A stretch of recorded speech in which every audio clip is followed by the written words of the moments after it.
Saranya Sathya's kitchen. இன்றைக்கி நம்ம பார்க்க போகிறது வந்து சத்து மாவு கூழ் குழந்தைங்களுக்கு எப்படி செய்கிறதுன்னு பார்க்க போகிறோம். இதே மெத்தடில் நீங்கள் பெரியவங்களுக்கும் அளவை கூட்டி நீங்கள் செஞ்சுக்கலாம். நான் அந்த சத்து மாவு வந்து எப்படி அரைக்கிறது, எப்படி காய வச்சு, எப்படி வறுத்து எல்லா ஸ்டெப் பை ஸ்டெப்பாக வந்து ஏற்கனவே ஒரு வீடியோ ஏற்றிருக்கேன்.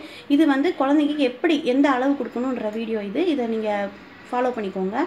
அதே மாதிரி ஏற்கனவே சொன்ன மாதிரி ஜலிச்சு எடுத்து வச்சுக்கோங்க. ஏன்னா சின்ன பிள்ளைக்கு கொடுக்கறதுனால அதை வந்து ஜலிச்சு தான் நம்ம கொடுக்கணும். நல்லா அரைச்சிருந்தாலும் ஜலிச்சே நம்ம கொடுக்கும்போது நம்ம குழந்தைங்க சாப்பிடும்போது பயம் இல்லாமல் நம்ம சாப்பிட்லாம். டெய்லி யூஸ்க்காக வந்து கொஞ்சம் சின்ன பாக்ஸில் போட்டு எடுத்து வச்சுக்கோங்க. நிறைய அரைச்சிருந்தீங்கன்னா அதை தனியாக ஸ்டோர் பண்ணிக்கோங்க. இதில் வந்து ட்ரை ஸ்பூன், ஈரமே இல்லாத ஸ்பூனை இதில் வந்து எப்பயுமே போட்டு வச்சுக்கோங்க.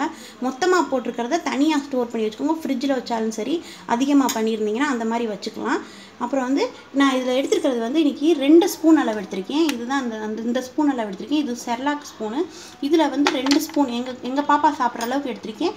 நீங்கள் ஃபஸ்ட்டு டைம் கொடுக்கும்போது 1 ஸ்பூன் அளவு கொடுத்து பாருங்கள், கரெக்டாக இருக்கும். அதே மாதிரி இதுனாலும் இதில் நீங்கள் சேர்த்துக்கலாம்.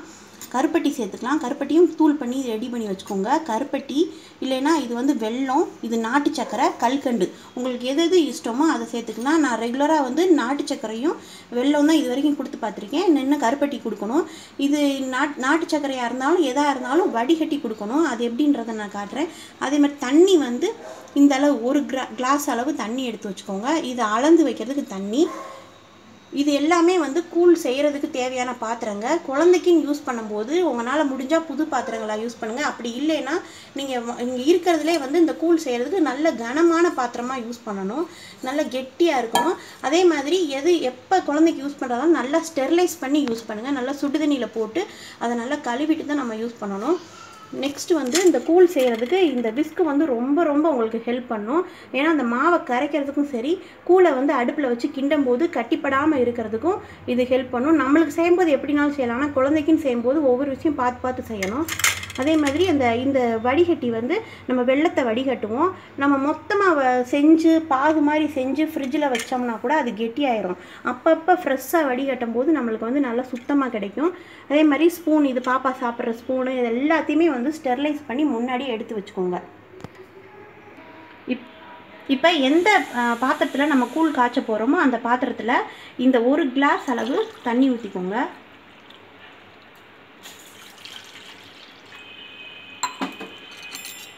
தண்ணி ஊற்றிட்டு நீங்கள் எது சேர்க்குறீங்களோ, நான் நாட்டு சக்கரை சேர்க்குறேன், அதை வந்து சேர்த்துருங்க. ஃபஸ்ட்டே ஆரம்பத்திலே சேர்த்துருங்க.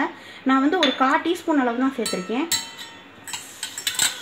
இதை எடுத்து அடுப்பில் வச்சிடலாம். இது கொஞ்சம் கரையட்டும்.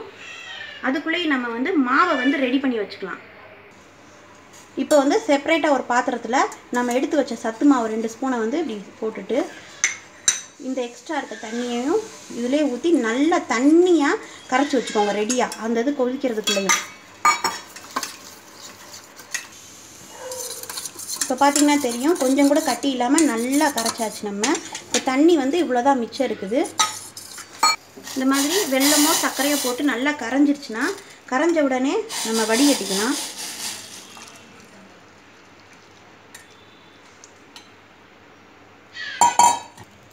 ஊற்றிட்டு மறுபடியும் இந்த பாத்திரத்தை கழுவிக்கோங்க. கொஞ்சம் மண் தூசிலாம் இருந்தால்.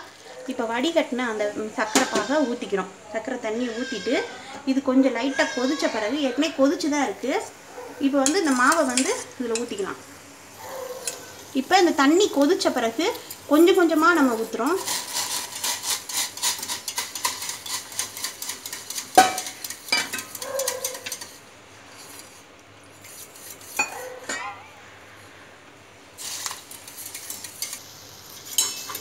இப்படி இந்த விஸ்கை வச்சே நல்லா சுற்றி கிண்டுங்க. அது கெட்டியாகாது. இவ்வளோ தண்ணி ஊற்றினா தான் நம்மளுக்கு மெதுவாக பொறுமையாக வேகும். ஏன்னா நம்ம இதில் நிறையா வகை பருப்பு, அரிசி எல்லாம் சேர்த்துருக்கோம். அதனால் குழந்தைங்களுக்கு கொடுக்கும்போது நல்லா வெந்தது தான் கொடுக்கணும். கொஞ்சம் ஸ்டார்டிங்கில் இந்த மாதிரி கொதிக்க ஆரம்பித்த பிறகு சிம்மில் வச்சுருங்க.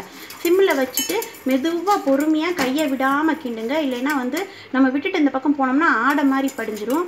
அதனால் கையை விடாமல் இப்படி கிண்டிக்கிட்டே இருக்கணும். ஒரு கரெக்டாக ஒரு 10 நிமிஷத்தில் நம்மளுக்கு சூப்பராக ரெடி ஆயிரும். இப்போ நம்மளுக்கு நல்ல வாசமாக நம்ம சத்து மாவு கஞ்சி ரெடி ஆயிடுச்சு. இப்போ இந்த முத கொடுக்கும்போது, குழந்தைக்கு கொடுக்கும்போது இந்த அளவு பார்த்துக்கோங்க. இந்த கன்சிஸ்டன்சியில் இருக்கணும். ஆறும்போது இன்னும் திக்காயிரும். வந்து நல்லா அல்வா மாதிரி நம்மளுக்கு சூப்பராக ரெடி ஆயிடுச்சு. குழந்தை வந்து ரொம்ப விருப்பப்பட்டு நல்லா சாப்பிடுவாங்க. இப்போ வந்து உங்கள் குழந்தை பாப்பா வந்து முழிச்சிருந்துருச்சுன்னா நீங்கள் உடனே வந்து இதை வந்து இந்த மாதிரி ஒரு பெரிய பாத்திரத்தில் இதுலேயே வச்சு கிண்டுறதை விட பெரிய பாத்திரத்தில் ஊற்றி நம்ம கிண்டிக்கலாம். நான் ஆற வச்சு கொடுக்கலாம். அப்படி சப்போஸ் வந்து தூங்கிட்டு இருக்கு, நம்ம சீக்கிரமே வெள்ளனே இந்த மாதிரி சத்து மாவு கஞ்சி செஞ்சு வச்சிட்டோம்னா உடனே இந்த மாதிரி காய்ச்சணுன்னே சூடாக இருக்கும் போதே ஒரு தட்டு போட்டு மூடிடுங்க. இது எதுக்கு செய்கிறோம்னா மேலே வந்து ஆடை படியாமல் இருக்கும். நீங்கள் திறந்து வச்சு ஆறின பிறகு மூடுவோம் அப்படின்னு நினச்சிட்டிங்கன்னா மேலே பெருசாக இவ்வளோ பெரிய ஆடை வந்துடும். அது நம்ம எவ்வளோ கிண்டினாலும் அது கட்டி கட்டியாக தான் ஆகும். அதனால கண்டிப்பாக இது முக்கியமான டிப்ஸு. இந்த மாதிரி சூடாக இருக்கும்போது ஒரு தட்டை போட்டு மூடிட்டு நம்ம பாப்பா எப்போ எந்திரிக்கிறாங்களோ அந்த டயத்தில் வந்து சுடு தண்ணியை வச்சு கொஞ்சோண்டு கிடக்கலாம். இல்லை சூடான பால் கலந்து நம்ம அந்த டயத்தில் கொஞ்சம் வெதுன்னு கலந்து கொடுத்துக்கலாம். நம்ம நீங்கள் வந்து குழந்தைக்கு கொடுக்கும்போது இந்த மாதிரி ஒரு சின்ன பவுலாக யூஸ் பண்ணி கையில் நீங்கள் பிடிச்சிக்கிறதுக்கும் வசதியாக இருக்கும். இதே பெருசாக வச்சு பெரிய ஸ்பூனில் கொடுக்கும்போது சாப்பிட்ற குழந்தைக்கு கஷ்டமாக இருக்கும், உங்களுக்கும் கொடுக்கறதுக்கு கஷ்டமாக இருக்கும். இந்த மாதிரி சின்ன பவுலாக சின்ன ஸ்பூன் வச்சு யூஸ் பண்ணி கொடுங்க. நம்ம ரொம்ப ஆரோக்கியமான சத்து மாவு கூழ் ரெடி ஆயிடுச்சு. இந்த வீடியோ உங்களுக்கு பிடிச்சிருந்தா லைக் பண்ணுங்கள், ஷேர் பண்ணுங்கள், மறக்காமல் சேனலை சப்ஸ்கிரைப் பண்ணி வச்சுக்கோங்க.